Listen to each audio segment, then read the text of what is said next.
సాగించండి. చిన్ని అడుగులే మనల్ని పెద్ద గమ్యం అనగా సుదూర తీరాన్ని చేరుస్తాయి. ఒక చెట్టు ఒక్క రోజులో పెరగదు కదా, కానీ ప్రతిరోజు కొంచెం కొంచెం పెరుగుతూ ఆకాశాన్ని తాకుతుంది.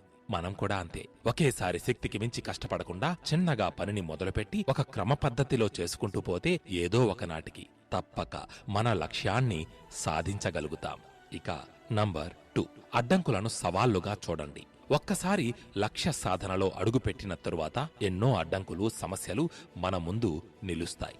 2 రోజులు జిమ్కి వెళ్ళగానే 3వ రోజు జ్వరం వచ్చి ఇక వెళ్ళడానికి వీలు కాకపోవచ్చు.